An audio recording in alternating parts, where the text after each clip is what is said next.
ఏర్పాటు చేయడంలో గత సంవత్సరంలో ఏర్పాటు చేయడం జరిగింది సార్. కిషోర బాలికల 11 సంవత్సరాల నుంచి 18 సంవత్సరాలలోపు అమ్మాయిలను గుర్తించి జిల్లాలో 427 మంది సభ్యులను గుర్తించడం జరిగింది సార్. సంఘాలు ఏర్పాటు చేయడం జరిగింది. 4137 మందికి సభ్యులను ఏర్పాటు చేయడం జరిగింది. గత సంవత్సరం కాలం నుంచి వాళ్ళకు సంబంధిత డిపార్ట్మెంట్ల నుంచి అవగాహన సదస్సు అనేది మా జిల్లా కలెక్టర్ మేడం ఆధ్వర్యంలో పెట్టడం జరిగింది సార్. వాళ్ళకు భవిష్యత్తులో ఏ విధంగా నడుచుకోవాలి, ఏ విధంగా సమాజంలో ఉండాలనేది సంబంధిత డిపార్ట్మెంట్ల వాళ్ళ నుంచి ట్రైనింగ్ ఇప్పించడం జరిగింది సార్. వాళ్ళకు పోషక ఆహారం పైన మీద కూడా అవగాహన అనేది కల్పించడం జరిగింది సార్. వాళ్ళ జిల్లాలో అన్ని పాఠశాలలు కూడా వాళ్ళకు ఫుడ్ ఏ విధంగా తీసుకోవాలనేది కూడా మన మునుక ఆకుడు కాకుడు వంటి పెట్టాలనేది కూడా మన జిల్లా కలెక్టర్ మేడం అన్ని స్కూల్లో విజిట్ చేసి చెప్పి వాళ్ళకి అవగాహన కల్పించడం జరిగింది సార్.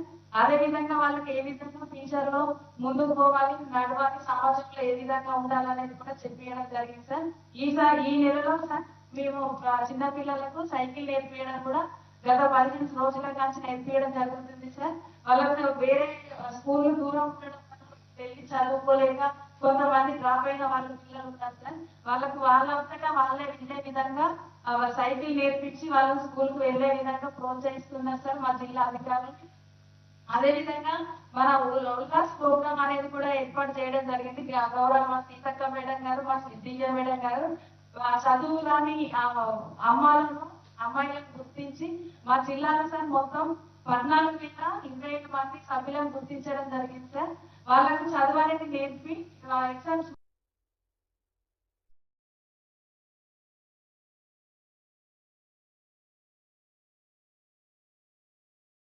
అదే ప్రాబ్లం ఉన్నది కొంచెం ఇదిలే. Okay, thank you Rajitha, thank you అమ్మా.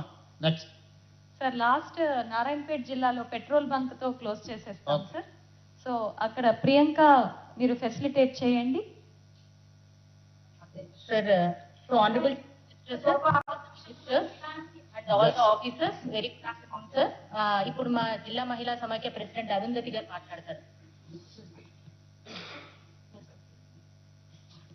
గౌరవనీయులు ముఖ్యమంత్రి గారికి మరియు ఉప ముఖ్యమంత్రి గారికి, సీతక్క మేడం గారికి మరియు సిఇఓ మేడం గారికి, మా కలెక్టర్ మేడం గారికి, నా తోటి మహిళలందరికీ నా హృదయపూర్వక నమస్కారాలు.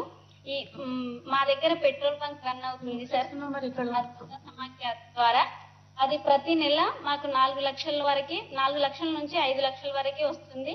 అందులో ఖర్చులు పోను 2.5 లక్షలు మిగులుతుంది సార్. మా ఖర్చులకు జిల్లా సమాఖ్యకే వస్తుంది సార్ అది ఆదాయము. ఇప్పటి వరకు అయితే మేము 61 లక్షలు అమ్మినాం సార్. పెట్రోల్ డీజిల్ 61 లక్షలు 15 నెలల్లో. మాకు అందులో ఖర్చులు 34 లక్షలు పోను, 27 లక్షలు మా జిల్లా సమాఖ్యకు లాభం ఉంది sir. So last time video conference లో మీరు నాతో అన్నారు సార్ అన్ని జిల్లాలకు ఇవ్వచ్చా అని. సో ఇప్పుడు దాన్ని అందరికీ శాంక్షన్ చేసినందుకు చాలా సంతోషం సార్. నాకు ప్రతి జిల్లా సమాఖ్య అధ్యక్షులు కూడా అడుగుతారు మీ జిల్లా సమాఖ్య చూస్తాం పెట్రోల్ బంక్ అని. మీరు అంతకుముందు చెప్పిండ్రు, అదే ప్లాన్ లో ఉన్నాం సార్. నెక్స్ట్ మంత్ అట్లా పిలిపించుకుంటాం వాళ్ళని ఖచ్చితంగా. ఇప్పుడు ఉన్న ప్రభుత్వం బస్సులు సార్, ఇంకా బస్సులు కూడా ప్రతి మండలానికి ఇవ్వడం జరిగింది. మాకు ఇంతకు ముందు ఒక 5 మండలాలకు మాత్రం వచ్చినాయి. వేరే వాళ్ళు ఉండి మాకు కావాలి అనే లోపే అందరికీ ఇచ్చేసిండ్రు బస్సులు. బస్సుల ద్వారా మండల సమైక్యలు కూడా కొన్ని ఏమి మండల సమైక్య ఖర్చులకు కూడా ఎన్ని రోజులు ఉన్నప్పుడు ఈ బస్సుల ద్వారా ఒక 20,000 19,000 వస్తున్నాయి. దాని అవి మండల సమైక్యలు నడుపుకోవడానికి కూడా అవకాశం ఉంటుంది సార్.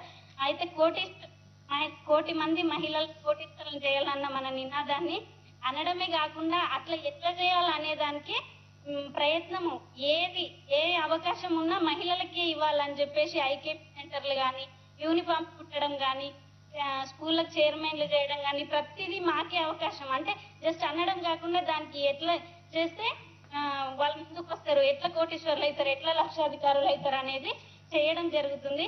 కాబట్టి చాలా సంతోషంగా ఉంది సార్. ధన్యవాదములు సార్. అరుంధతి, నువ్వు ముఖ్యమంత్రి జిల్లా తెలుసు కదా? అవును సార్. మీ పెట్రోల్ బంక్ ఎవరు ప్రారంభించారు? మీరే సార్. మరి మనం అందరికీ ఆదర్శంగా ఉండాలి. అందరికీ మనం చేసే పని అందరికీ చేరాలి, అందరిని తీసుకుపోయి చూపించాలి. అందుకోసమని అదేవిధంగా గోడౌన్లకు సంబంధించి కూడా ఐకేపీ సెక్టర్లో ఈ గోడౌన్లు మిల్లుల దగ్గరికి పోకుండా మంచిగా ల్యాండ్ చూసుకోండి కలెక్టర్ గారు. అక్కడ గోడౌన్స్ కోసం లాజిస్టిక్స్ పార్క్స్ అండ్ తర్వాత మన మిల్స్ కోసము రైస్ మిల్లు దీనికోసము బ్యాంక్ లింకేజ్ ఇవ్వడానికి ఏం చేయాలి, స్థలం మంచి ల్యాండ్ ఎక్కడుందో చూసుకొని రవాణా సౌకర్యం ఉండాలి. అంటే రోడ్లు లేని ఏరియాలో మనం భూమి ఇస్తే కూడా వాళ్ళకు ఇబ్బంది అవుద్ది. ఖచ్చితంగా నారాయణపేట జిల్లాకి ఆ ల్యాండ్ అవన్నీ కూడా చూసి మీరు ఇమ్మీడియట్గా ఏర్పాటు చేసి వాళ్ళకి ఇవ్వండి. ఎందుకంటే మిగతా జిల్లాలలో బాగా చేసుకుంటే మళ్ళీ తర్వాత అంటారు ముఖ్యమంత్రి గారి జిల్లాలో మరి అంత బాగా జరిగిందా లేదా అని. మీరు పర్సనల్గా కొంచెం మానిటరింగ్ చేసి చేయండి. పంట మార్పిడి గురించి కూడా మన దగ్గర కందులు ఆ ప్రాంతంలో కొన్ని ఇవి పండుతాయి. ఈ మధ్యకాలంలో అదంతా పోకుండా వచ్చింది. సో అందుకోసం ఏంటంటే పంట మార్పిడి మీద కూడా ఈ రైతు వేదికలలో అవగాహన కల్పించి కొంత చేయాలి. పామ్ ఆయిల్ మన దగ్గర ఇప్పుడు కొత్త ఫ్యాక్టరీ కొడంగల్లో పామ్ ఆయిల్ ఫ్యాక్టరీ మనము కట్టాలనుకుంటున్నాము. మనకి ఇటు కొడంగల్ కానీ నారాయణపేట కానీ ఇటువైపు నుంచి ఈ తాండూరు వరకు మన 3-4 ప్రాంతాలలో పామ్ ఆయిల్ రైతులను ప్రోత్సహించాలి. బస్సులు పెట్టి వాళ్ళను మనం సిద్దిపేటలో ఉన్నది, తర్వాత ఖమ్మం దగ్గర ఉన్న పామ్ ఆయిల్ ఫ్యాక్టరీ రైతులను అక్కడికి పంపించి అక్కడ పంటలు ప్లస్ ఆ ఫ్యాక్టరీలను చూసి వస్తే వాళ్ళకి ఎకరాకి ఎంత లాభం వస్తుంది ఏంది అనేది కూడా కొంత అవగాహన కల్పించాలి. దాని మీద కూడా మహిళా సంఘాలనే పూర్తిగా ఇన్వాల్వ్ చేయండి. దాంతో అవగాహన వస్తే గ్రామాలలో కూడా పంట మార్పిడి వేగంగా జరుగుతాయి. కాబట్టి పంట మార్పిడికి సంబంధించి ఒక ప్రత్యేక కార్యాచరణ మొదట సంఘాలను అందరినీ కూర్చోబెట్టి మాట్లాడి సంఘాల ద్వారానే చేయించండి. అవసరమైతే వాళ్ళకు కొంత రెమ్యునరేషన్ ట్రాన్స్పోర్టేషన్ ఏం కావాలన్నా వాళ్ళకి ఫెసిలిటేట్ చేయండి. దాంతో రైతులలో కూడా ఒక అవగాహన వస్తుంది. Okay, thank you Arundhati. బాగా చేయండి, మంచి పేరు తీసుకురండి మన జిల్లాకు. తప్పకుండా సార్. ఓకే నమస్కారం. అమ్మా, నమస్కారం. సార్ గౌరవనీయులు